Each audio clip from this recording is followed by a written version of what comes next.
توی آلمان احتمال دزدی خیلی پایینه.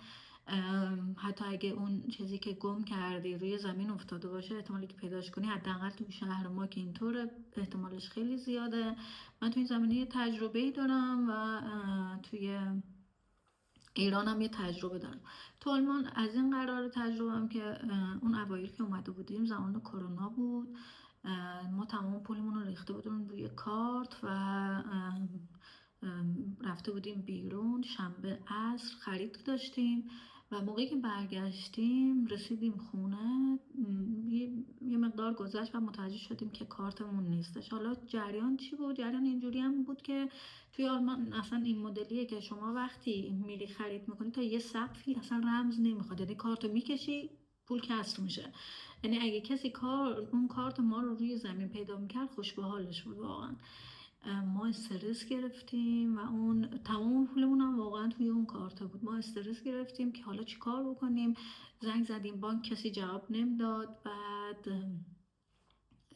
اومدیم رفتیم توی توی اپ بانک مسدود کردیم کارتو و اون مسدودیش هم 1 روز بعد تازه فعال میشد. بعد یعنی هر کی پیداش میکرد دیگه برای خودش عشق و حال میکرد، اون حداقل یه غذا رو میتونست بره شام بیرون بخوره.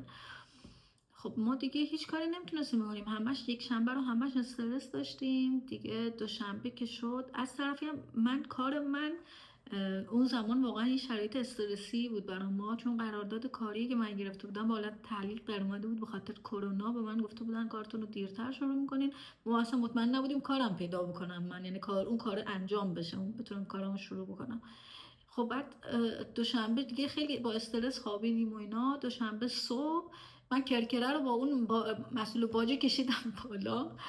یعنی خیلی صبح زود اونجا دم در باجه وایساده بودیم تا آقای اومد. اول که تعجب کرد که ما گم کردیم کارت. چرا با کارت تو آلمان گم کنی؟ اصلا یه باگه تو آلمان کارت تو گم بکنی، یه باگ اجتماعی. بعد خلاصه گفتیم کارتو گم کردیم. اینا رفت یه جایی دارن به نام فاندبو، اونجا میرن نگاه میکنن ببینن مثلا چیزایی گم شده، اشیا گم شده رو میارن اونجا تحویل میدن. گفت بله یه نفر اومده، مسئولش گفت بله یه نفر اومده، یه آقای اومده گفته من اینو تو پیاده رو پیدا کردم در راه خدا، ما انداخته بودیمش تو پیاده رو، بیا برش دار برو خرید کن، چرا که نه.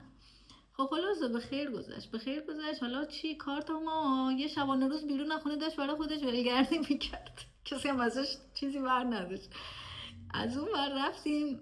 حالا خاطره ایران، تجربه ایران. یه سری تو ایران رفتم با خانوادم، رفتم مشهد. بعد یه تازه انگشتر طلایی خریده بودم، یه حلقه طلایی تازه خریده بودم، خیلی نازک و ظریف و خوشگل بود. کیف میکردم خودم نگاش میکردم. 10 روزم نبود گرفته بودمش. رفتم توالت، ببخشید معذرت میخوام، با قطار رفته بودیم. رفتم توالت، بعد دستامو که شستم چرا انگشتر تو در میاری؟ چی کارش داری آخه؟ دستتو بشور انگشتر رو. هنوزم این عادت رو ول نکردم. انگشتر رو در بردم گذاشتم روی روشویی، گذاشتمش برای نفر بعدی رفتم. خداحافظ برای اول. بعد رفتم توی اتاق، توی همین چیز کوپه قطار. بعد اونجا یه 5 دقیقه نشد به خدا، یعنی ببین نشستم دستمو دیدم در این حد، یعنی مثلا نشستم دستمو دیدم متوجه شدم حلقه نیست. کابین اونم یه 2 تا چیز با اون توالت فاصله داشت.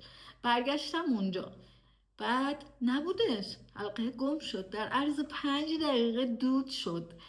بعد حالا فکر کنید حلقه تو 5 دقیقه گم بشه، یه کارتی که راحت میتونست باش طرف خرید بکنه، کسی هم نمیتونست پیگیر بشه بره نگاه کنه ببینه کی کجا رفته چی خریده.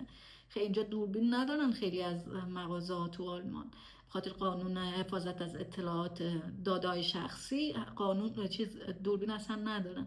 فکر کن طرف اصلا همچین کاری نکرد، بعد رفت تحویلش داد. بعد اینجا حلقه من چرا خبرش داشتی؟ هنو چشم دنبالشه.